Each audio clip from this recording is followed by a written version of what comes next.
just going to start off introducing ourselves. My name is Alex Richmond. I'm the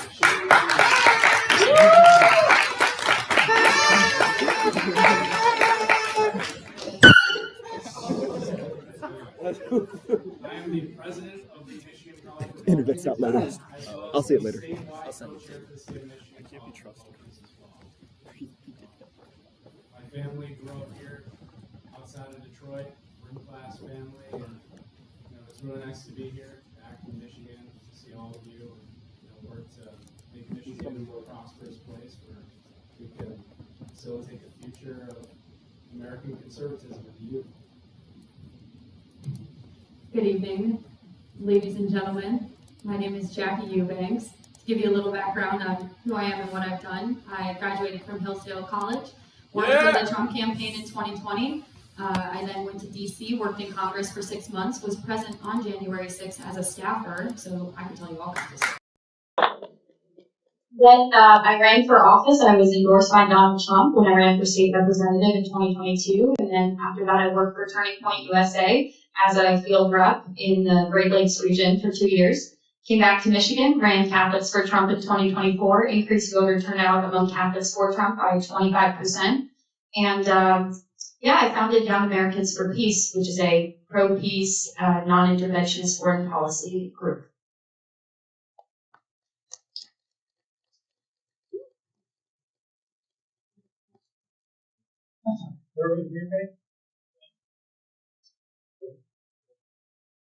My name is Will Donahue. I'm the chairman of the College of Republicans of America. I graduated from Royal Marymount University in 22, and I'm in my last year of law school at the University of Notre Dame. Go Irish! Woo! It's not popular here, but that's okay. Started my political career back in 2018 as an activist. Joined a local committee, found my way working up through the state ranks over the California College of Republicans in 2021, and we founded CRA back in 2023. So it's been kind of a journey in the political sphere, and we're actually expanding international now. So that's the next step. And Will, you've been doing a lot of great work with the College of Republicans, especially internationally. We're on your way out now. I was really curious as to, the developments you've seen with the youth movement, especially during your time in CRA, and, the efforts that we've been taking to restore CRA as the national organization. Wow. That's a hard question. 2018 was a terrible year for conservatives. Charlie Kirk was just starting to hit the scene. This fundraising was somewhere around 4, 5, 6 million back in 2018, jumped up over 10 in 2019.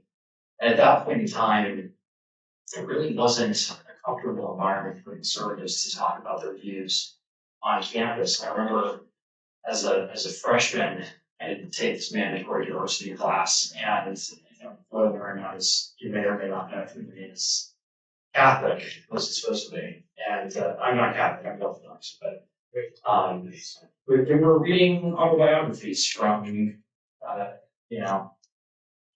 Marxist Islamic revolutionary leaders, and Malcolm X's autobiography. Ended up getting into some arguments in my class, and the professor kind of just let it go. That's really was start into politics. But back then, the organization was very, very Bush era, very conservative, and it's pretty big where we all were.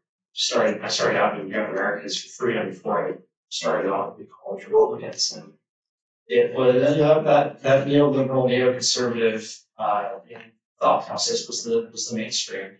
Over the course of the last few years, I think the College of Republicans have largely adopted Pat Buchanan as their figure.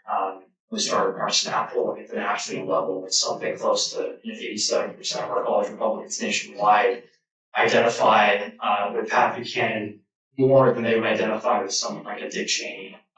So that's kind of been the direction. Our ability to talk on campuses has definitely improved. We were back in 2020.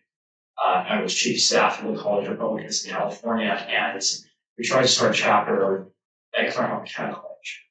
And the Claremont College, if you're not familiar with it, they got a couple of moderate schools, they got a couple of very left schools. The Pittsburgh College in particular is where a lot of Marxist, socialist revolutionaries come out of. A lot of literature comes out of this as well. And Antifa cornered our presidential pick for Claremont County College outside of his apartment for both his kneecaps. I think Michigan politics is bad. California politics is sort of from.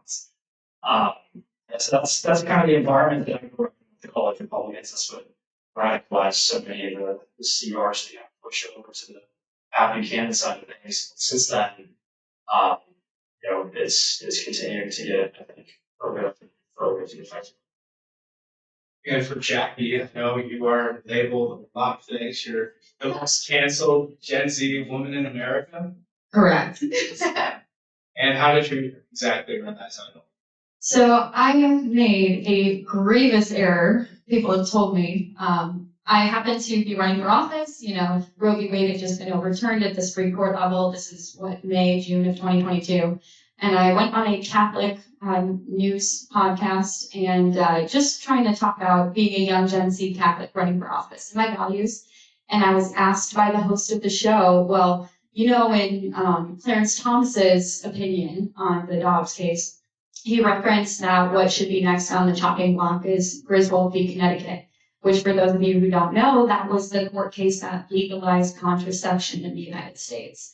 And so I was point blank asked, if it came to being overturned, would you vote to re-legalize it? And I said, well, first of all, that's not even an issue anybody's talking about. Nobody's thinking about it. As far as I know, there's no cases moving their way through the courts that would overturn that decision. But I guess as a Catholic standing on principle, I would have to not vote to re-legalize it because that's just Catholic social teaching. And on my 25th birthday, I got doxxed. And I had 600 plus phone calls with death threats from block numbers threatening to kill me because I quote unquote want to ban your birth control. And so that kind of started the infamy and it snowballed from there. Especially a lot of your notoriety came from college Democrats from the University of Michigan here just a little while ago. Yeah, so a year ago, I was invited onto the Free Press, a Gen Z debate panel in a swing state, so Michigan last year. And I got to go up against a couple of U of M college Dems, and we had a great discussion, but I ended up going viral to the tune of 41 million views on X. Got a shout out from Tristan Tate.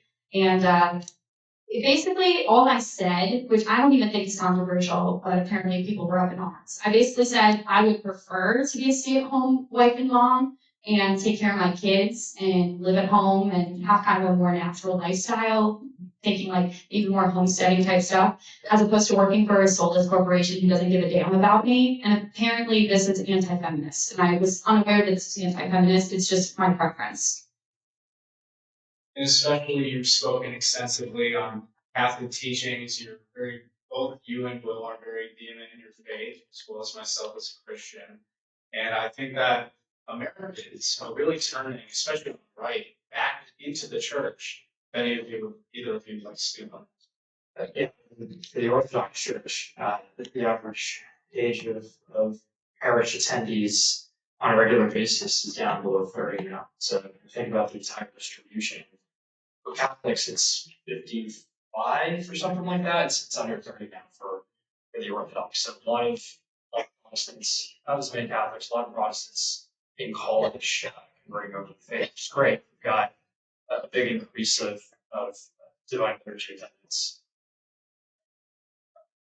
I also want to add is that, we speak about the rise of conservatism and, kind of being in tandem with this rise and return to church, especially Catholicism, Christianity.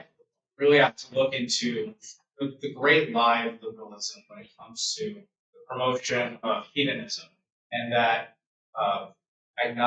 being agnostic or atheist is almost a neutral term within institutions, where we see a lot of people understanding the implications of the separation of church and state, which for long the institutions have been interpreted as, the lack of Christian values or religious values being instilled within our children, being promoted through moral standards and within the realities of our society. So it really is a testament to where we're headed in the future when it comes to. But sure, how do people know where the separation between church and state came from? Anybody know?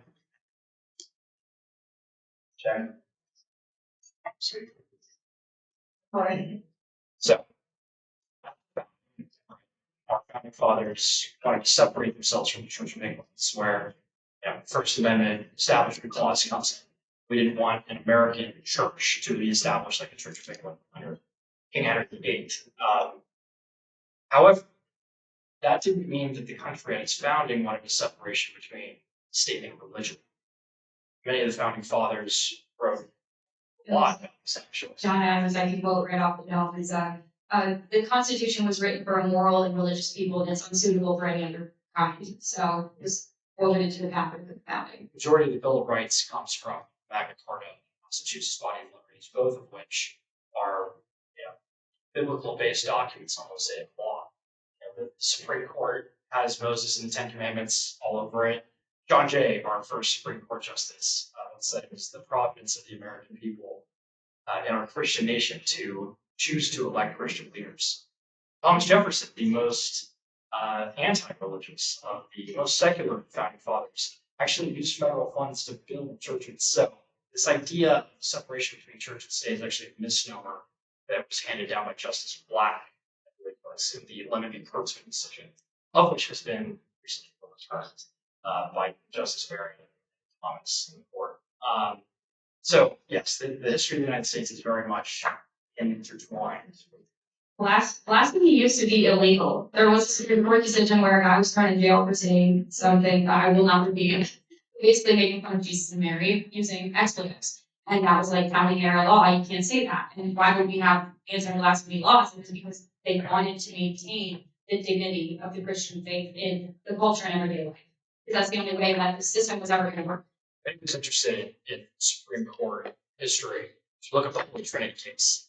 Holy Trinity, the justice actually writes in the dicta that America is a Christian nation and no laws should be interpreted to suggest the other ones. So, And a lot of mainstream leftists and liberal candidates are kind of pushing back against what they perceive to be the rise of supposedly Christian nationalism today, where they're saying that they try to revise history when it comes to our Christian founding and the founding fathers as a tool of reinterpreting our rights and our inherent rights and where they are derived from.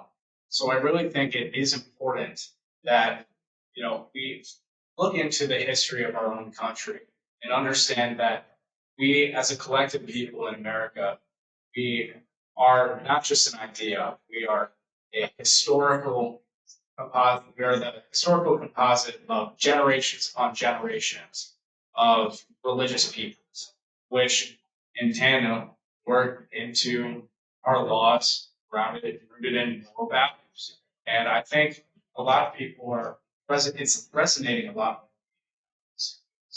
Yeah, well, a lot of people now in our generation, Gen Z, grew up without church in the home. So I got lucky. I was raised Catholic, and my mom was vehement, and every single Sunday, our butts were in the pews at church, right? So the whole family goes, mom, dad, and all the kids, always going to Mass every single Sunday. Went to Catholic school, basically my entire academic career. And so that actually statistically is very rare. It used to be extremely common. It used to be that, we had like 90% church attendance up until like the 1960s, and then it dropped off. I mean, it was a crazy amount of church attendance. And ever since kind of the cultural revolution of the 1960s, that's tapered off and tapered off and tapered off to the point where there are plenty of kids I know who were never baptized, never stepped foot in church. Mom and dad never talked about it. There's no Bible in the home. Nobody prays. And that's what you do when you grow up without a faith foundation.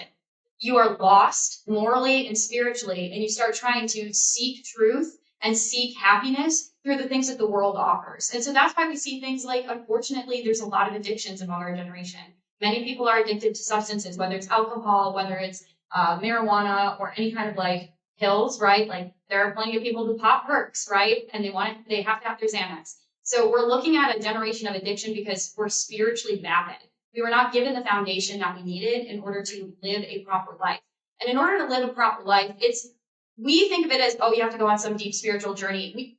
Humanity has been hashing this out for thousands of years. You could go all the way back to Aristotle, writing the Politics back in ancient Athens. And what he said is, the whole point of life is the pursuit of happiness, which obviously Jefferson put into the Declaration of Independence. But what is the pursuit of happiness? Happiness in the Greek sense was eudaimonia. What does that mean? What is eudaimonia? What is human happiness? And Thomas Aquinas echoed this in his writings in Summa Theologica, obviously in the Middle Ages. But the object of happiness is the tranquil, peaceful life of virtue. Okay? And how can you best live that? How do you best achieve virtue? It's by living in moderation, according to now, since, Christ, the Christian faith. That's the moral framework we have to operate in if we're ever going to be happy and have peace on earth. And honestly, kind of building off the way that we have seen, a lot of people, and especially in young people in this country, growing up without those foundations, without stable homes, growing in families of riddled with addiction and crime, single family household, single parent household, or that and what I was thinking about is how exactly are we going to reach out to those lost people? How are we going to re-engage with these people to provide them with hope in our country? And it's a lot of the reason why both the left and right, mainstream, is failing at this, where they're not providing alternatives to what has failed in our society and what has failed within our institutions to provide them economic futures, the prospects beyond college education, and moral and religious values in those institutions. That's a very complex question. Let's break it down into sections. Just somebody from the crowd. What percent of the collegiate graduates last year do you think got jobs? I think I saw something today that said 41%. Yeah, and the year before? 50%. 30%. Okay. Yeah. A third of you are getting jobs after college, and it's great. That is a depressing number. You look at housing, I could go Professor Donoghue in a second to start writing that up on the board, but to save you the time, houses adjusted for inflation and wage capacity. In 2024, compared to 1950, houses are now 3.3 times more expensive in comparison. What do you think the average wage was for a single earner, adjusted for inflation, 1950? Oh, right. 20? Nope. 80,000. 40,000. In 1950, it was about $33,000. What do you think it is today? 40. $45,000. So we're making about $10,000 to $11,000 on average more median income. Take a gamble, Dan. What was a house worth in 1950? Just median house. 30,000. So I was more You said for inflation? adjusted for inflation, Okay. 110,000. less. 70. About $90,000 was the median house in 1950. What is it today? 500. Almost. Oh, 400. 450. I was close. House is now $450,000 on median. So we're making $10,000 more. The average house is now $350,000. If you were to adjust it to, economists say you're supposed to spend about a third on housing. If you were to take your average income, split it up into thirds, so you put a third towards it, how long would it take to pay off your home in 1950? 5 years. Close, 8.9 years. 8.6, 8.9 years. The average mortgage was 25 years in 1950. If you adjust for inflation in 2024, how long does it take to buy off a home? 30? About 28.9. That's great. So you've got 30-year mortgages now, but that doesn't take into account interest and it doesn't take into account taxes, which means, ladies and gentlemen, the median wage earner in this country can no longer afford a home. What was the average age in 1950 of a home buyer? 25. 25. It's now 40. Our generation has been completely shafted by politicians who are more interested in spending our money overseas, or more interested in lining their own pockets. Giving corporate bailouts. 3.7 million jobs, manufacturing jobs, typically held by men, between 2001 and 2018, were sent to China. Wonder why you can't get jobs after college? You wonder why you can't afford a home? Our government is no longer interested in supporting Gen Z. And that's how you got Trump in 2024. And that's how you got Mamdani this week. Gen Z's missing. And it's overwhelming. A lot of people are asking this question about what exactly got figures like Mamdani elected. Radical socialist policy. And, whether or not it works is not what matters to a lot of people. It matters that somebody is willing to say what nobody in their right mind has been saying for a long time, which is the cost of living is way too high. And that's what that was the main focal point of it.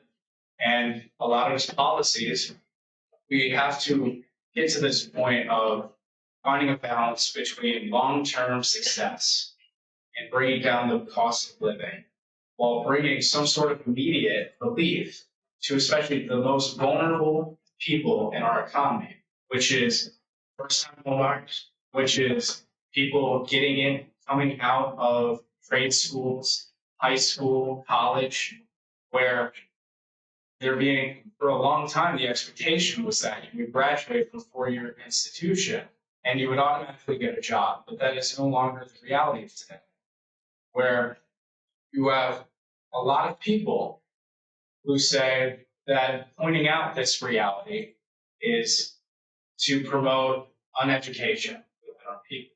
So what we need to do is to uproot the institutions with our education, prioritize our standards, especially when it comes to literacy. You have a large portion of this country, it's well over a third, of adults that cannot read at sixth grade reading level. And it's just unbelievable that in the greatest country in the world, that we would have such a reality for tens of millions of people. And that you have a whole generation of people that even with all the debt that they incur, that to go through, to do all the right things that they were told by their parents and their grandparents and their classmates, that was the right course of action, that they're still coming up short. And that's where you have anyone who's willing to propose something, to provide relief, to prioritize and actually vocalize the satisfaction with the establishment, left and right, that they will find some success regardless of the reality. So I just think about it as the parties completely out of touch. They don't get it. I don't know, some of you may have seen the Twitter wars this week between Ben Shapiro and Tucker Carlson. I'm not going to get into it. But it is incredibly infuriating as a grassroots leader. I've been doing this for too long, 7 years. To be on the front line, and I've knocked personally probably over 100,000 doors in 7 years.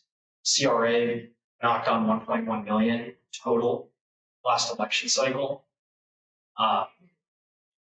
We are the bread and butter of the party, right? We are their future leaders. We are their staffers. And we've been completely left in the dust. And so when Gen Z speaks up and they're going, I'm drowning, I can't afford a home, I can't afford basic necessities, I'm drowning in credit card debt and student loan debt, help me. More money to Israel and Ukraine, right? We are totally throwing away. It's not something popular. It's not funny. It's not even a racket take anymore. We are throwing away hundreds of billions of dollars of taxpayer money to foreign countries, to benefits for illegal immigrants, or social programs that don't work. We are not operating anymore as a country for our youngest class. And I think you're going to continue to see things get worse.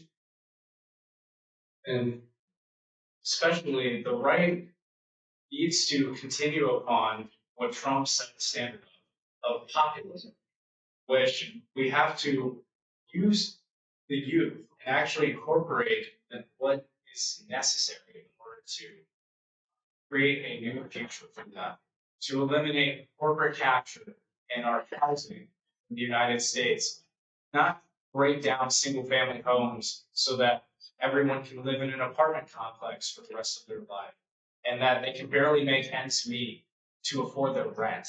We need to create a new reality and to create a new future for our people. If we're to have an effective right-wing movement, there is the necessity to embrace some level of populism. Now, how do you embrace populism? What you have to do is you have to look at what's going to benefit the vast majority of people. You have to look at generalities, you have to look at averages. The way that the country used to be set up, like we're going to talk founding era to, let's say, 1960s, again, Cultural Revolution. Basically, the public school system, radical, came from the founders, Thomas Jefferson spearheaded it, mandated that everybody was supposed to get a basic education from 1st through 8th grade. And you were going to cover the 3 R's, reading, writing, and arithmetic. Okay, so you'd have a basic level, but they also studied civics, so they understood how the government operated. They studied the Bible. They did study some literature, right? Like they would read things like Shakespeare and poetry. So there was a basic level of education that everybody in the country was mandated to receive. But then once you got to graduating 8th grade, you had what we would probably consider the equivalent of like a high school diploma, but I think it was probably even better back then, in my opinion. Because there are so many people who graduate high school who can barely pass any tests. So, but the idea was once you graduate, you now have all the basic foundational skills to either go and build your own business. You can go on a homestead. Land was free out west. The government still holds on to more than 50% of the land west of the Mississippi. If we still had like homesteading policy, you get your 30 acres, it's free. You stay there for 7 years and develop it. You own it outright. You don't owe the government anything. And that allowed people to have freedom to make of it what they wanted. So if you wanted to have a working homestead or a farm, you could. If you wanted to mine it, if you wanted to build a factory on it, you had that right. And then once we had the Industrial Revolution, manufacturing basically built the middle class. So you didn't have to get a college degree to make a minimum, like a middle class wage. People could afford to have the father, the husband being the breadwinner, and you could afford a house, and you could send your kids to public school, and you could save for retirement or have a pension, and you could live a comfortable life. That's not possible anymore. And now, basically, everybody's forced into a situation where you have to have both parents working, if the parents are even married at all, to keep the family going. Many people, single moms, always we hear the struggle, like, it's so hard being a single mom, that's why I need my government benefits to help me support my family. And I hear that. It sucks that you can't support a family off a single income anymore. But the point that I'm getting at is that it used to be that the policies benefited the vast majority of Americans. Because the reality is the vast majority of Americans do not need to get a college degree or should not need to get a college degree to be able to afford to live. We should have policies that positively impact the majority so that they can go and they don't have to spend thousands, tens of thousands of dollars for a college degree to go on to a profession like law school or become a doctor or an engineer. They can just go to the factory down the road. They can clock in, clock out. They can drink beer with the boys, beer with the fellas on the weekends. They can take their boat out. They can go to their hunting cabin, and they can give their kids Christmas presents and take them on a nice 1-week vacation in the summers, right? Like, that's how life is supposed to be. People were way happier back then. Have you looked at the statistics on happiness in this country since the 1950s and 1960s? It's precipitously dropped, especially among women. So women in the 1950s, on average, way happier than women are now. And I could go on and on about statistics about women's happiness and why so many women are on SSRIs and anti-anxiety meds so that they don't have full neurotic breakdowns. But the reality is more women were married back then. They had their husbands supporting them. They had their children that they could take care of at home. And statistically, even to this day, married women with children are happier than women who are not married, who don't have kids. They're happier than single moms. And even women who are just married with no kids are happier than both single moms and single childless women. So all that is to say, policies need to be benefiting what makes the majority of people happy. The country was founded, Declaration of Independence, in pursuit of happiness.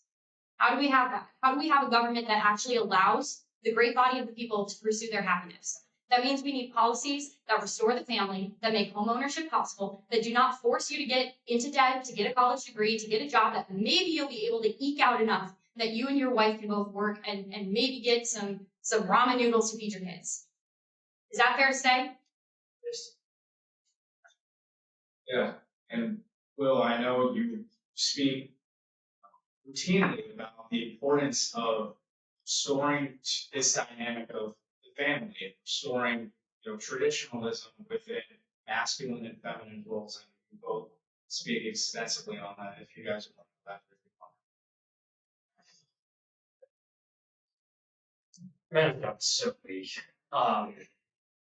It's really difficult to watch.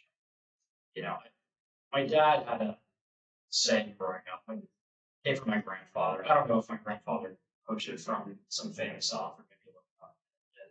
I didn't want to know.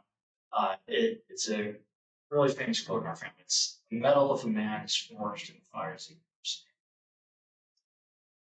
Men used to go through stuff that we have just coddled out of existence. You know, my dad taught me how to use my hands growing up, build shit, do home improvement, plumbing, welding, carpentry, piling. Doesn't matter. I can build a home with my bare hands if I wanted to. How many men in our generation can say they can do that? Or are these completely lost skills? How many men go to the gym on a routine basis, compete in sports, work out, have a dominance about them that if their wife was in trouble, they could defend her? And Jordan Peterson says that, a man who is not capable of violence is not virtuous. The virtue isn't in the peace. The virtue is in self-control. As a man, you need to be able to be violent. You need to have a capacity for violence. You need to be strong.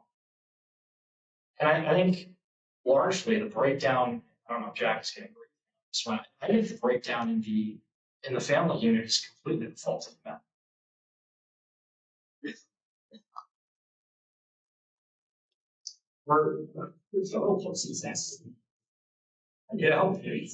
Guys are more likely to drink White Monster, eat Doritos. I just want to show you. In the room, how many of you want to be married eventually? Just by a show of hands. Oh, all of the women in this. Is this shocked? Are we shocked? Now, how many of you have had a man ask you to marry him? Raise your hand. Oh, I actually have. I'm the only one. That's nuts. So, whoa. Did you know the majority of women were married by the age of 21 in 1970? I knew that. Yeah. Men used to go to war. Women used to be married off at 21 to a man that would take care of them and make sure that their kids were taken care of. And then they'd come back. And then they come back for more. Yeah. And not abuse. So, I mean, Bible outlines several virtues in men. But that's a separate discussion. I routinely lecture on biblical masculinity and what that looks like. The virtue of man is what women bring to women. Right? Women want their men to be strong. Women want their men to be masculine. Want their men to be dominant. And when men are not that, why do they need us? They get into their masculine energy. They go out, they work. They work harder than us in a lot of cases. More likely to get a college degree. More likely to get a college degree. Average age. I think average wage is higher too for women. Average wage is now higher for women. Why do they need us? If we are not going to be men, Why do they need us? And so the breakdown, the reason why probably the majority of men in this room and in this university total, Oh yeah, should you see a show of hands? How many No. men in this room? majority of us probably single, right? And the reason is because we are not good enough to attract a female. It's simple as that. And every guy that I've talked to over the age of 30 that's worth a damn, their wife, the baddest boss girl, will sit in her feminine energy if you direct her to do so. And she will only do that if she respects you. They're not going to respect you if you're this limp soy boy that runs around drinking Starbucks all day and doesn't go to the gym, right? Like you gotta be strong. And so I think this is entirely a male direct problem. It's not a female thing. A lot of people, it's becoming a mainstream opinion today where saying, where do we find that balance between the way it used to be? They characterize that, with the reduction of women's rights and their ability to have that freedom over themselves in many capacities, fiscally, when it comes to their investments, in a lot of cases, people argue the pro-abortionists, they say, about healthcare in their own body as well. So how do we find that balance between restoring those traditional values when it comes to the dynamic between men and women, masculine and feminine, while still preserving a mutual level of respect between each other? By the mandates that you honor your wife, right? There are, I don't want to call it toxic. There are certain things that men in the old days used to do that were not productive, right? You must honor your wife. You must treat her with respect. And in return, she will treat you with respect and she will allow you to lead, right? There is a dance between male and female in a relationship that is very complicated. Clearly haven't figured it out yet. I probably shouldn't be lecturing about it.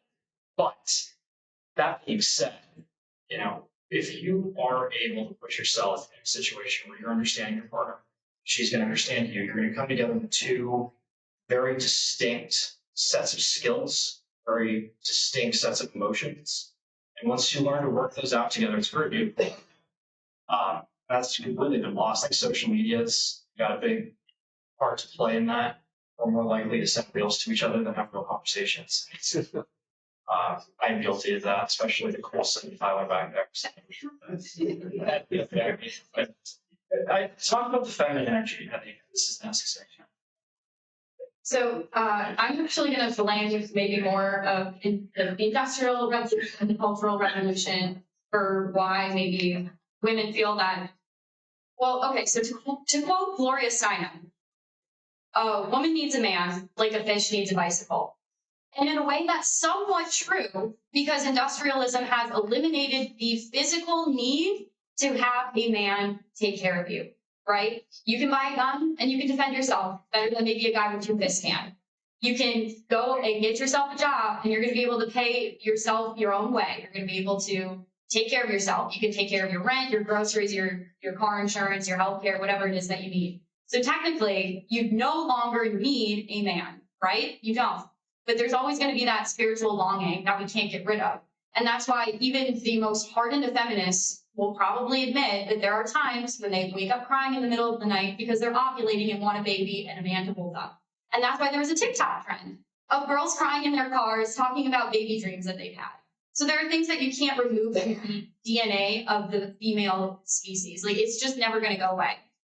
And honestly, yeah, until we return to a point where we have mutual respect for one another between men and women, and the longing that we have for economic prosperity in this country and the future of the youth in this country. It also is apparent socially that we have to fill the emptiness that is within us all.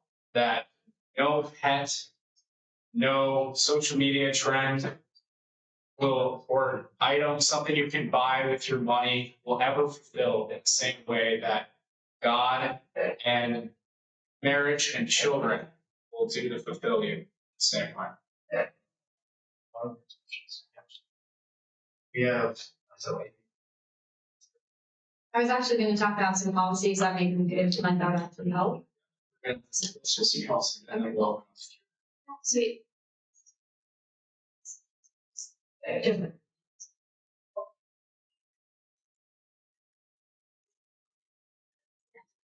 Yeah. So, okay, a couple of solutions to the problems that we're facing today. So first things first, I would say probably discouraging, and this is going to be my most controversial take yet, ladies and gentlemen, get ready. I think we should discourage most women from going to college. Ooh, why would I say that? I think if you are academically apt, like you are a very high IQ woman, like you score in the 99th percentile on like the ACT, like yeah, go to college because you're going to need to find a man that's your intellectual equal. Because women naturally are hypergamous, and yeah, you can say that this is red pill stuff, but we've known this for all the time. Women are searching for a man who's at least their equal, if not better than that. And so women, when they're mass going to college, they're opting into a system where they're all competing for the top percentile of men.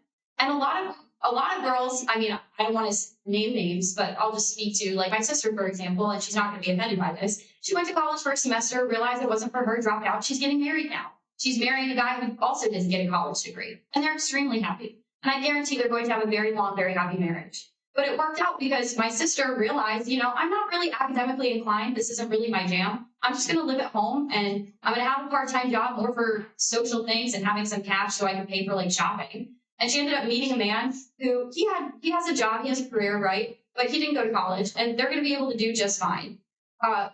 Unfortunately, with lots of women going to college, and a lot of them show up and they're like, I don't know what I'm studying. I don't know what I'm doing here. I don't know what I want to do. Maybe I'll take a marketing course. Maybe I'll take gender studies or feminist studies, or maybe I'll take a philosophy course or a poli-sci course. And then they end up getting a degree where it's like, okay, now I have to work for a corporation. And now you're stuck in the loop of I have to slave away this corporation that I hate. And again, going back to the TikTok videos of girls crying in their car, there's one I saw on X like a couple of days ago where she's crying going, I have to quit my job. I hate it. And I'm going to have to tell my husband and he's going to be mad at me.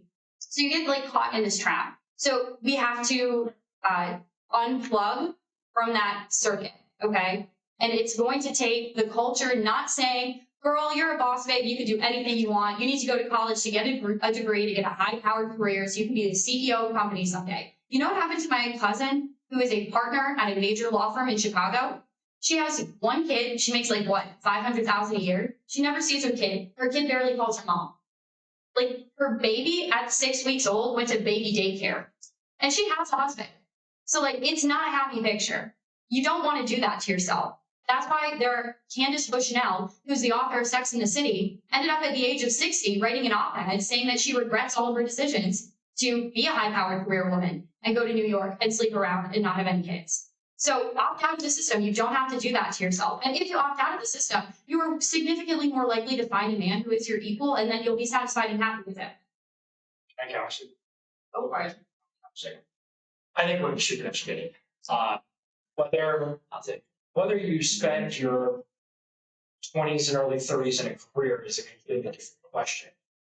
You know, my grandmother did graduate past the fourth grade. My grandfather died when my dad was 11. And my family was left completely destitute. They moved to Canada with the family because they couldn't afford to live in California anymore. Dad grew up without a dad, a mom that barely could find work as a waitress. So they grew up in poverty. So I think women should get an education. You need a backup. Things happen and die. Heart attacks, at young ages. So you should have some sort of backup in order to protect yourself in the worst case scenario. Now, the extreme example of the attorney who goes to law school, graduates at 26, ends up chasing partner until she's 32 and doesn't settle down.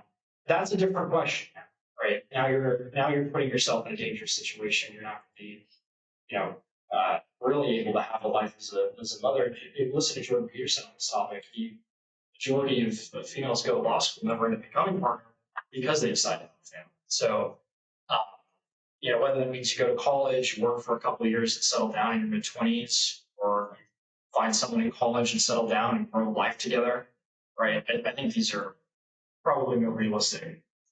Check. I think more realistic situations. But I do believe that a mother's duty is first and foremost to her family's own. My mother was a super mom. She was able to work part time and take care of us, which was terrific. Not all women can do that. But Jackie, I think you are right. Is the extreme scenario of women's now pursuing, not settling down, not having a family. That's the problem. And I do want to speak to the women who don't want to have to do that, but that's kind of, again, the system that they were force fed into, right? Like your parents tell you, your peers tell you, your teachers tell you, oh, where are you going to college senior year of high school? Where are you going to college? What do you want to be when you grow up? What do you want your career to be? Where do you want to work? Where do you want to go? Where do you want to move? It's extremely overwhelming as a young woman to be faced with all of these major life decisions when the natural tendency for women is to seek stable community with people that they've had decades-long relationships with, okay? It just provides a much more long-lasting fulfillment and happiness to be able to be steeped in that community. And there's some statistic like if you're not having contact with people you've known for at least 10 years, like 5 times a week, your happiness and your psychological well-being, again, drops and drops and drops and drops. And the way that I think women are being forced to live is like men. Men historically have been told, go out, become a man, seek your fortune, go west, young man, go to war, go to the front, go build something. Now women are being told the same thing. And it's psychologically damaging. It's causing a lot of us to be very distressed, very confused, feeling very hopeless. What am I supposed to do? I don't want to do this. This isn't necessarily my inclination, but what choice do I have? Mom and dad refuse to let me stay in their house and take care of me. Like I have to go make something of myself like a man. And that's very damaging. The blending of the genders has been very constant for our society. A lot of people not happy as a result. We're gonna move to Q&A. If you guys would like to get in line one at a time. Go ahead, please. Or to group and as best as we can answer questions. So I'm very excited about see very Is the mic on? Hello, I think. yeah, you might need to On. well, you can Oh, I can. Yeah. Very good. you can do that too. Okay. Thank you for coming, we'll have you. Thank you, Jackie, thanks. And, yes, so, what do you think of like declining birth rates in Western societies, countries? It's one of the biggest problems we're facing right now. You can't not replace yourselves, right? You end up shipping in people from overseas to replace a dying off population. You don't have enough people to take care of the elderly. There's a dozen reasons why you need to replace your population. At the same time, yeah, there really is no replacement to your own people. Immigration is not a solution to declining birth rates, no matter what anyone says. Because people in our population as a country is not something that is just a number through GDP. I know in Hungary, something that they've done to try to correct that is they've given, incentives to have children. So if you're married and you have student loan debt, it's forgiven by a certain percentage up to 4 children. And once you hit your 4th child, it's forgiven 100%. From what I understand, that you makes. Okay, no, you need to go. Don't ask an inappropriate question. I was about to ask you about your policy idea. Okay, my policy idea. Yeah, you said you should make a policy that you're not taking a policy that women should not be going to school. No, I don't think that you need to mandate that. I think culturally we should not force feed women the idea that they must leave the home, that they must go to college, that they must get a career. I think that that's a cultural issue. I don't think that there's any way that you could necessarily legislate that. So you wouldn't really do a policy around it?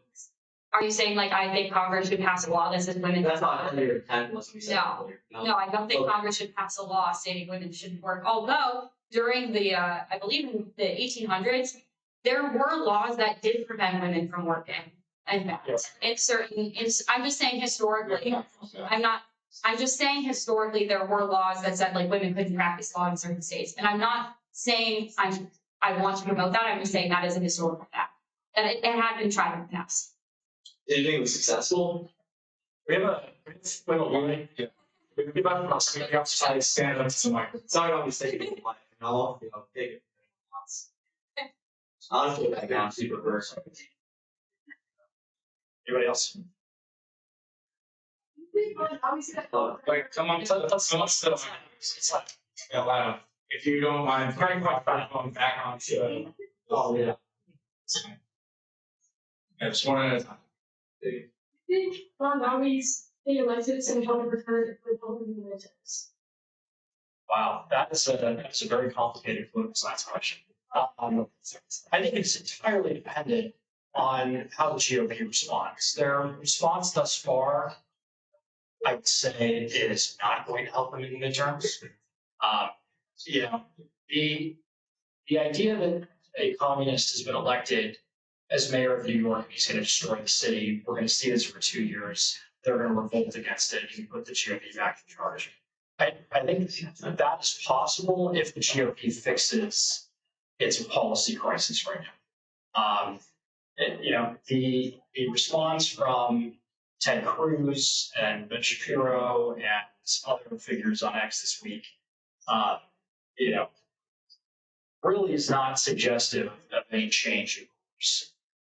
Mamdani was a canary in the coal mine. Gen Z, plus 40 for Gen Z men, plus 45, maybe even 50 for it's about 45 for Gen Z females.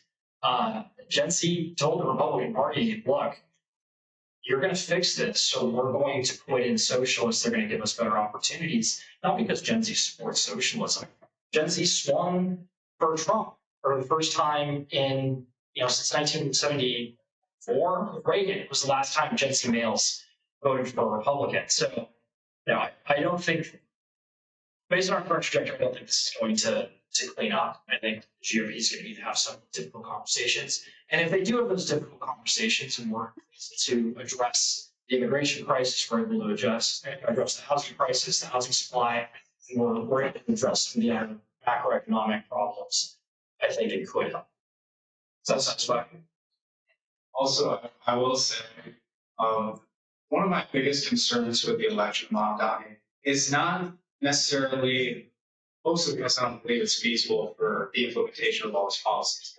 It's that he's only able to bring about a handful of his policy initiatives, and that he is constrained to the point by the state legislature, by the city council, and the federal government as well, from actually fully implementing these detrimental policies. So people will believe that maybe it's not so bad to have socialists in office, that maybe what he's doing is not hurting us as much, because you hear a lot of messaging from the right, and even people who vote for Cuomo saying it's going to be this terrible, apocalyptic moment in the biggest city in the United States. And unless people see that, I'm not rooting for it. Obviously, we want them to succeed, but we don't want them to just half fail or half succeed, because indeterminate results is not going to lead us anywhere. Similar opinions. Well, for the sake of not giving away some secret operations I'm involved in New York City, I cannot comment at this time. Thank you. Thank you. All right, so this one's for Will. What was your main inspiration and motivation behind founding the College Republicans of America? Good question.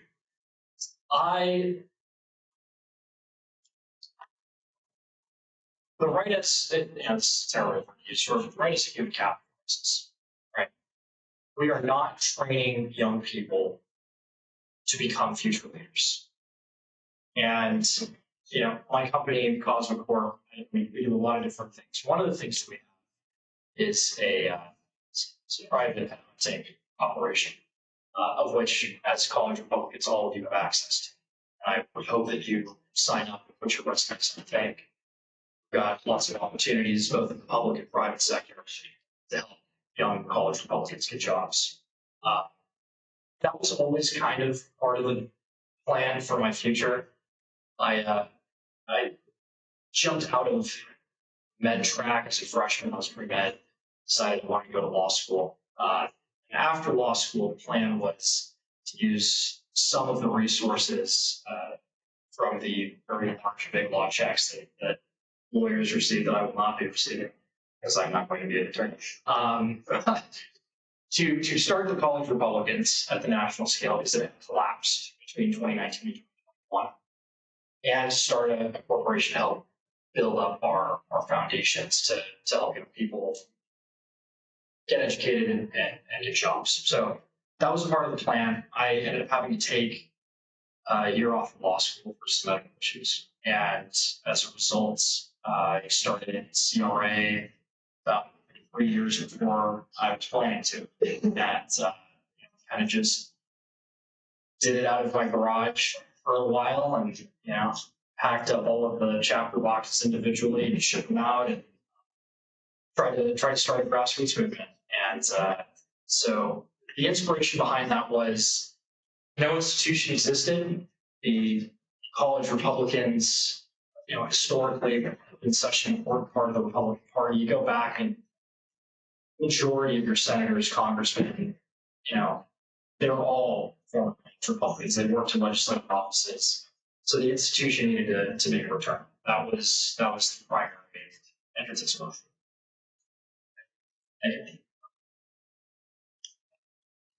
I have two questions for you, Will, along with a quick one.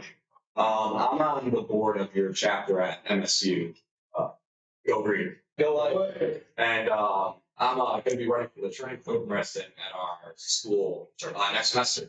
So I just wanted to ask you, because the way we view it, Turning Point kind of filled that void when there was a weak college Republicans all across the country. And then now in no small part because of your efforts, we have a strong college Republicans again. So going forward, how do you see Turning Point chapters and college Republican chapters working together for campuses?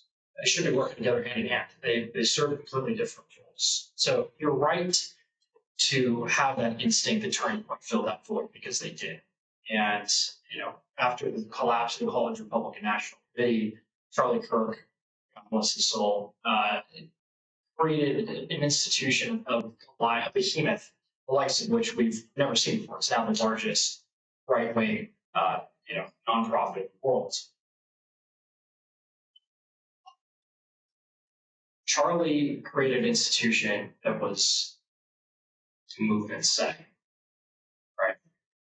The action plan, the activism, often Turning Point, really for the most part decimated. Yeah, but there was a whole thing, right?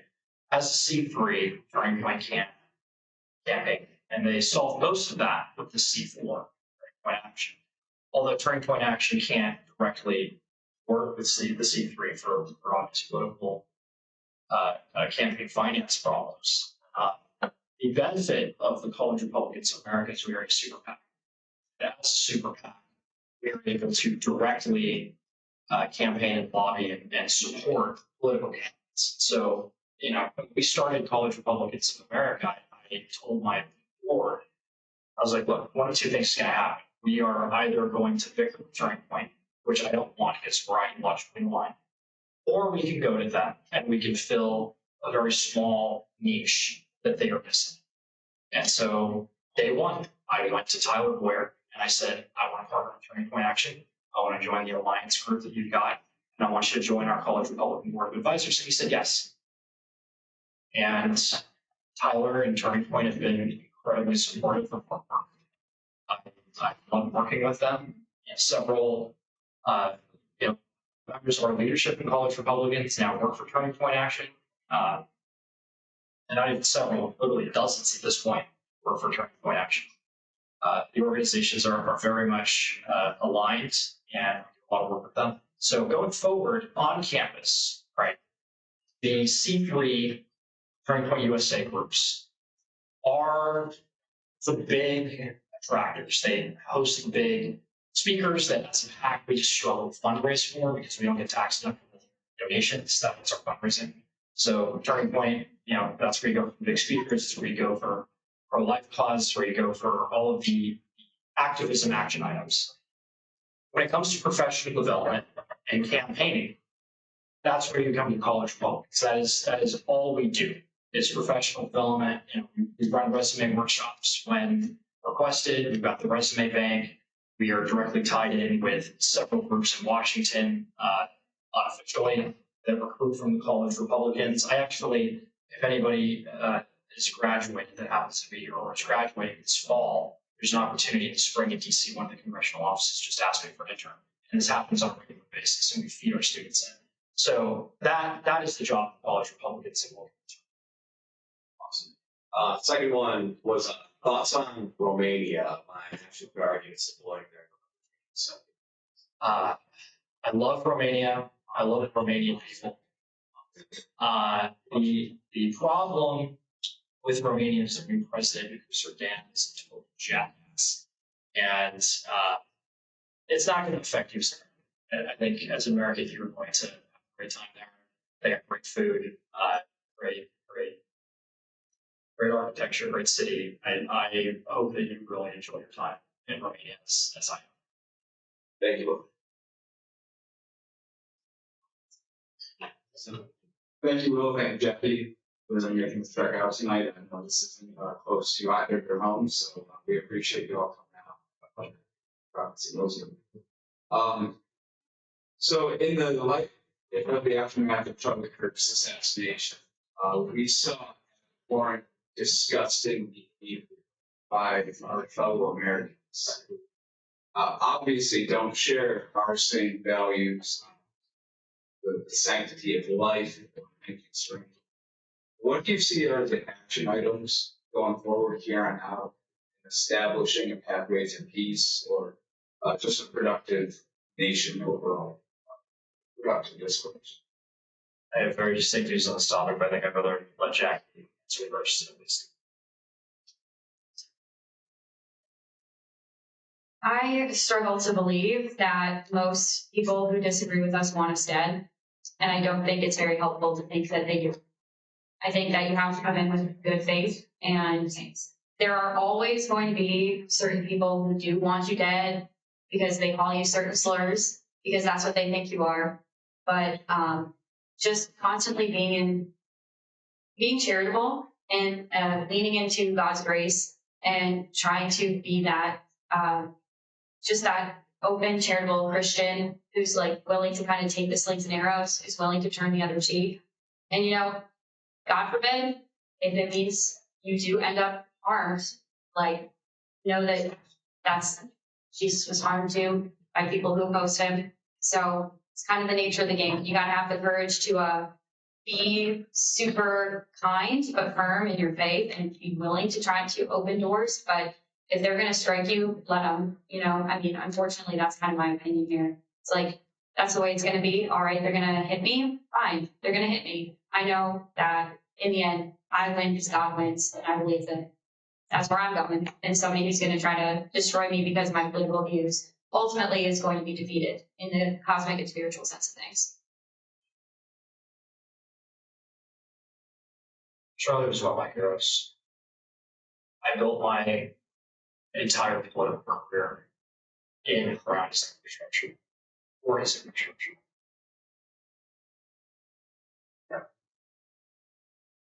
Watching the video live, we had Utah College Republican guys running the event that were just 10 feet away from Charlie. Might as well have gotten blood spattered on. That was a turning point, to use the word. It was a turning point yesterday. One of my first tweets out in the aftermath was that was a moment in our history that will go down. We don't know it yet, but it will. Like the assassination of Martin Luther King. It was a civic turning point.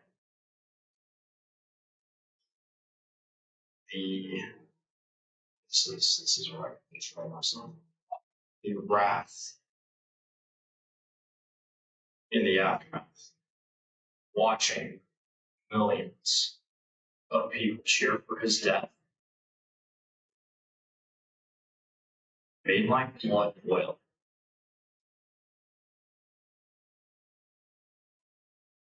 Be honest with you.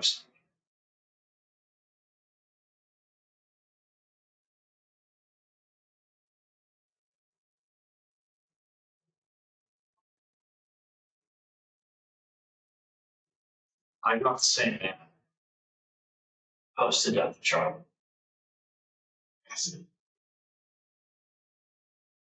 I've seen what Charlie was able to do in this country firsthand from the sidelines, not from the seats, from the sidelines. Was I really out on the field with him? No, I was close. I was second string. Charlie was our quarterback.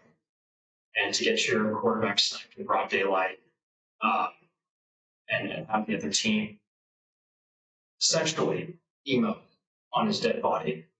I'm trying to use non-sequitur terms right now to like, but it shook something, and I was done with politics. I was on my way out and resigned as president of the College Republicans. I was going back to law school. I was focusing on my corporate ventures. We've got mining, headhunting, and political consulting, and so many other projects that I was working on. And I called the board to meeting, Olson and Tyler, and I think you guys were there. And we all just kind of sat around.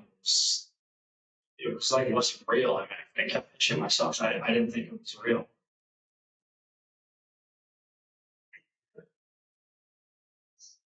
The last straw for me, though, was the election of JJ this week. And I told myself I was going to stop. Sorry.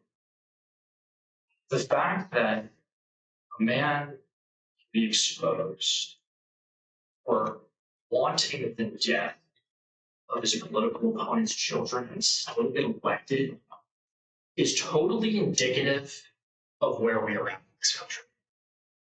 Right? The right is always an institution of security. We're the ones fighting for the Second Amendment. We're the ones fighting for closed borders. We're the ones that are fighting for economic security, right? We are not the ones that shoot first. The left, as a progressive institution, has values that it wants to fight for, and it is willing to achieve them by any means necessary.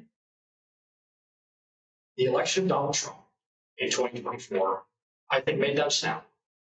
Their inability to pull back on the things that they were trying to achieve has pushed them in a direction that is so cancerous that our Overton window, for those of you that are poli-sci, is completely bipolar. We are existing in two different realities, on the right and on the left. And the reaction that I saw this week is from neocons online just drives me to the wall. We are under attack. Our opponents want us dead. They've killed our political leaders. And we are more focused on canceling each other and silencing voices on the far right, whatever you think of them, rather than fighting the forces that want to kill us.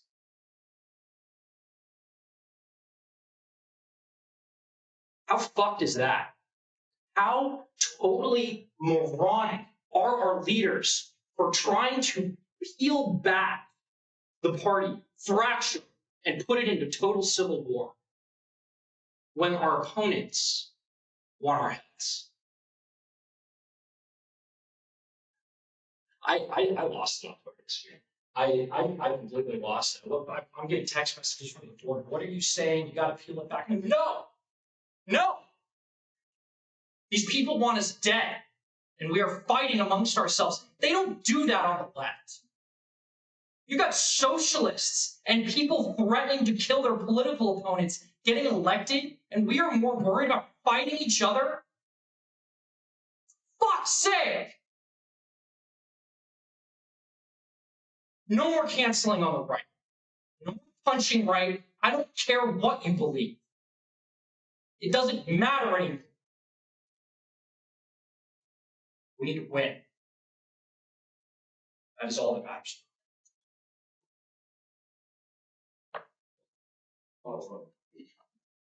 So I do agree with Jackie in the ability of a follower of Christ is the ability to bear our burdens and bear our costs. Will, I overwhelmingly agree with you in the sentiment that these people want us silenced at best and dead at worst. And so this is a question for each and every one of you on the panel. What importance do each of you place in this room and the overwhelming amount of conservatives in Gen Z expressing their Second Amendment right, going, buying a registered firearm, learning how to use it, and having. Well, I think it's all the more reason why we have to exist. We have to be there.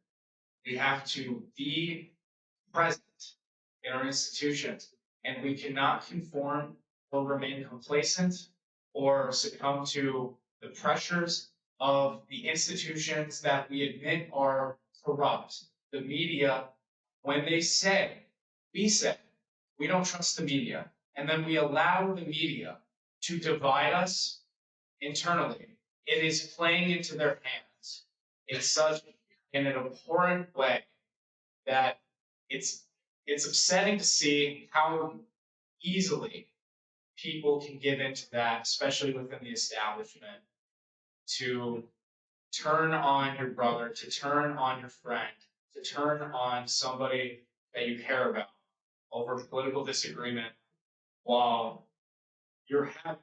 And it's not a coincidence that these things happened and these stories came out right before the election, at the same time of the election. It's deflection. And it's to create a false parody of moral wrongdoing, where they are completely and utterly bankrupt in that category. Well, let me rephrase. It's the Second Amendment which guarantees our First Amendment. And what level of importance do you place in that statement? If you're a Gen Z, young man, yeah. I'll say this real quick. If you're a Gen Z guy, like, yeah, you should know how to use a firearm and you should probably own one. Fair enough. Thank you. Hi guys, this is a question for all of you. You can kind of to Alex. I spent a lot of time in class today already. So we've been talking. You guys have been talking about trying to get in the future work on winning more. So we just had the off year elections back in Tuesday this week, and we obviously didn't perform well in New Jersey, Virginia, and New York, which that was less to do with Republicans, but I think a big thing that I think the reason we did so poorly, especially in Virginia, has to do with the government shutdown. I know a lot of people who are per se not really, they as much as Republicans in Congress like to put the blame on the Democrats. I suspect that the general American public actually might blame Republicans more. I have a professor in one of my classes who actually used to be a former member of Congress, and she was going on Tuesday about this, basically blaming the Republicans for holding out, with the premium tax credits that they're trying to get rid of, which they got rid of with the one big beautiful bill, but they want to bring back to a Democrat continuing resolution. Basically blaming the Republicans for trying to get rid of 22 million, Americans' healthcare essentially, and obviously and she's basically argued that their argument about trying to get rid of like illegal immigrants and whatnot from healthcare is not true, which obviously if you actually look at what the bill that Democrats put up, it's not true. But how do we respond to these claims? How do we overcome these last elections here and address issues that like us in Congress, the government shutdown, that may have caused these results that we saw in this year? Well, what I think, I'll keep it short. I think Americans are impatient, voters are impatient, and I think it's mirroring the sentiment, especially during the Trump campaign and a lot of Republicans. They said, on day one, we're going to bring down costs. On day one, we're going to do these specific things. And in reality, we use that hyperbolically, of course, to illustrate that it takes 4 years. The term of a president is 4 years. And if people are given the time to see through the policies, maybe we will, but that's kind of what I've taken away from so far. I think the solution is very simple.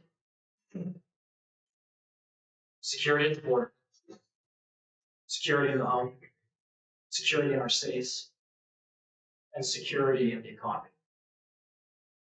That's my America first, and I think the majority of Americans feel the same way. That's what we did first.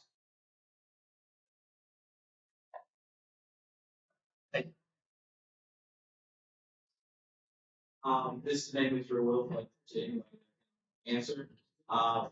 What is CRA doing to prevent the GOP from backsliding to its neocon era or its establishment era after President Trump is finally out of office? Because what we're going to see, I think we're seeing it now, is a GOP civil war, and we're trying to get. I think you guys are trying to get some of us young people involved. How are you doing that? What's the avenue that you have? Sliding that number close to activate. You all need to become precinct delegates, and you need to take over the executive. And you need to take over the state GOP, and then you need to run for office, and we need to circulation of leads. You need to show up in the Republican primary in 26 and 28 for Congress and the president. So if all of you in this room are Republicans, I mean, I'm assuming there's no Democrats left really in this room, but if all of you are Republicans, you need to become a precinct delegate. You need to figure out what your county GOP executive board is, read Robert's rules, insert yourself into the executive board, run it with an iron fist, and then get your guys elected to the state party. And when they take over the state party, then you control what candidates run for office at the state level. You get to control who wins the primaries, basically, because you can whip the votes to get your guys into Congress, to get your guy like the governor, the lieutenant governor, secretary of state, attorney general. And that could be you. One of you could be the future governor of the state of Michigan. One of you could be a future congressman. I mean, the possibility is right here, right now. You just need to get involved. If you don't get involved now, you're not building a foundation that's going to launch you into that success in the future. I think you need it loud. You know, we have proven with the election of Trump and the election of Mamdani that Gen Z's voting bloc cannot be bought with empty words. And it is a voting bloc that is loud. We need to be louder on social media. No Fed posting. We need to be louder on social media. We need to be louder in our GOP conventions. We need to be louder in the ears of our congressmen that we work for. And we need to create institutions like Arabella Advisors on the left that pool money together and start pushing the narrative in the other direction. There's a lot of initiatives to start doing that. I think there are some great people involved that are working on the money problem. But right now, what Gen Z needs to do is it needs to work hard. It needs to get educated. It needs to read Vatican. It needs to get involved with the college Republicans. It needs to march. The more that our institution has leverage over the voting system, and that is quite simply voters registered, doors knocks, calls made. The bigger our numbers are, the more people we have involved with the movement, the more retweets that we have, the louder our voice becomes. And right now, to be honest with you, it's terrible. Our activism, is not where it needs to be. The interest out of students is negligible at best. The social media stuff, most people too afraid to post for their careers, which is fine. There are other ways to grow followings and get things out there. There are plenty of social media institutions that create profiles all the time and post content. Propaganda machine on social media is very powerful, and we all need to be utilizing it and weaponizing it. Thank you. Thank you, panelists, for being here. I think as college Republicans actually on the campuses, one thing that I really find as a roadblock is that there's a very loud, silent majority that might be open to certain thought and getting involved, but they're scared of the silencing tactics that the left uses. And that prevents so many people who otherwise would be sitting in this room today from actually joining the movement. How do you think we combat that and approach this? Call them out. Men used to fight for something. This goes back into the whole masculinity topic, right? There's a question asked very similar to me when I was in Romania. I was lecturing to their equivalent of CRA in Romania. And the student asked, what happens if we get bullied by our professors? Why can't we get our friends involved because they're worried about being attacked? It's like, it's go time, baby. Your lives have already been so affected by politics, and you all know it, you're here. But your friends haven't figured it out yet. They haven't figured out that the American dream is dead for them. They haven't figured out they're probably not going to own a home. They haven't figured it out yet that our leaders realistically don't care. And so what you need to tell them is, grow a spine. You're a young man out in the world today, and you're more concerned with sports betting or God knows what kids do now to allow. You know what college students do in their free time? It's not productive things, is what it is. They make memes in their free time. Actually, memes are productive. Keep making memes. Memes are productive. Do that. There are other ways to fight. But you need to be able to stand up for something. You need to be able to fight for something. Why are we scared of what the left thinks? They're not scared of what we think. Like, they call you a name. They call me a bigot, a transphobe, an anti-Semite. God knows what they call me. I don't care anymore. What does that even mean now? None of it means anything. Your jobs aren't at risk, but your futures are. Your livelihoods are. And so if you don't get up and you don't fight, who's going to do it? You make me stand by myself. I can take a lot of blows, but I can't do everything. We all got to find a way to fight together, and you need to find ways to smack your friends. Don't smack them. Smack your friends across the face and tell them to wake up. The world is collapsing around them. They need to start fighting. In the words of one of my favorite presidents, Richard Nixon, now more than ever. Thank you. So I just want to say I agree with that. I think our generation, both genders, has lost the sense of what sacrifice means. And not even just our generation, but the older generation, COVID did stand up. That's why I got involved. But my question is, the MITOP is very factionized. We all want to hate each other, not the Democrats. And that's what, no Democrat is up there talking about how men should be doing those sorts of things. But my question is, how do we break through each other's stigma? Because, we want to hate each other and not actually go after them, and that has a detrimental effect on the youth movement. And yeah. I have 4 rules. You do not attack another Republican unless they attack you first. They have sold out to a foreign power. They are attacking a friend of yours that needs aid or defense. Or their impetus to cancel other conservatives is driving them to damage the movement. That's why I've gone so hard after Ben Shapiro and Ted Cruz this week. It's because they're being completely counterproductive, right? Riley Hollyhand is totally counterproductive. And it's a little funny. But this guy's ripping off Charlie's death, right? You can't do that.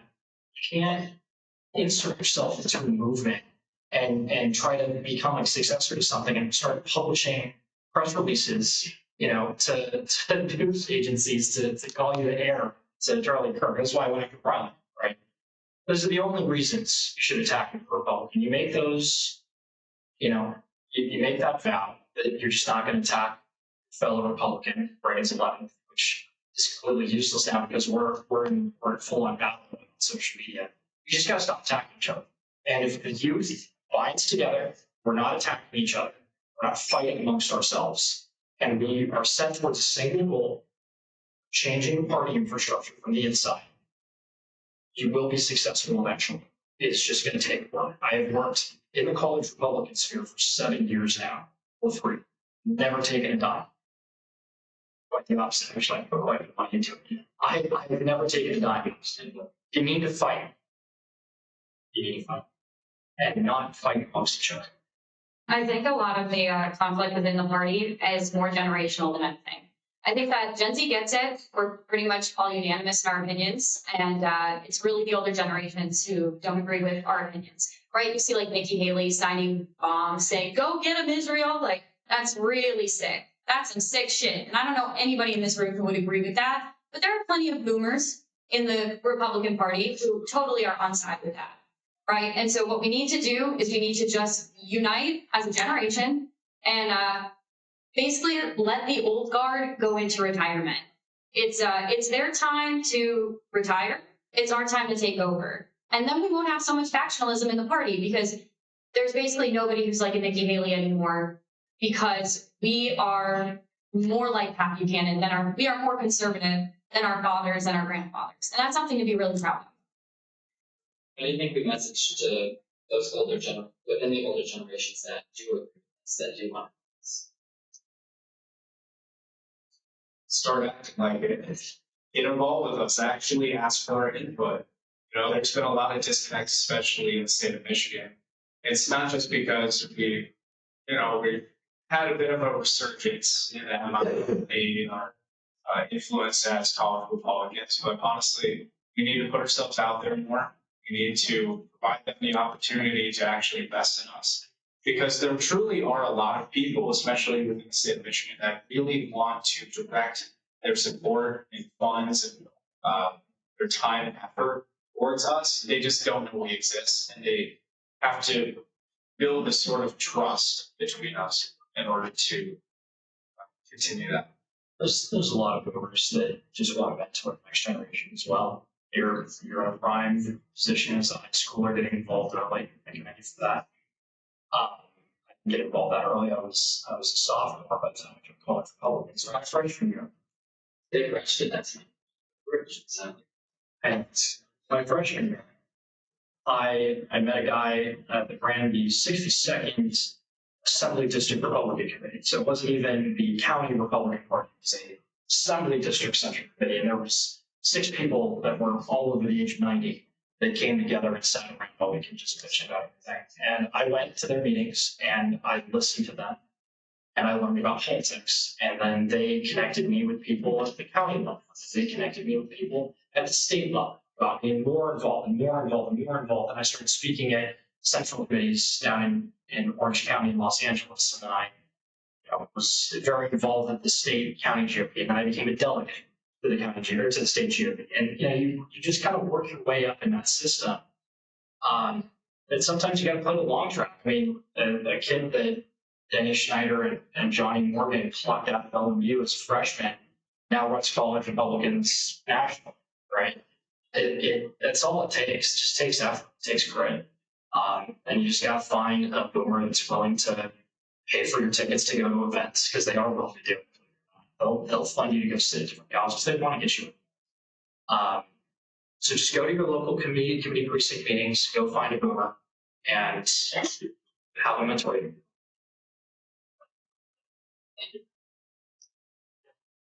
Thanks so much.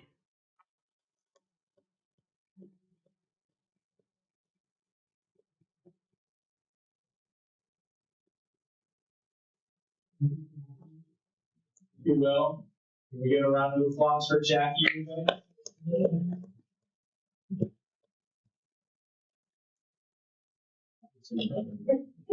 Yeah.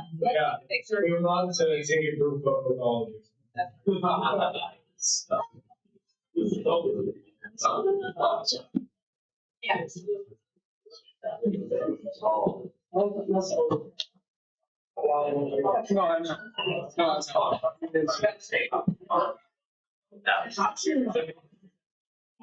Wow.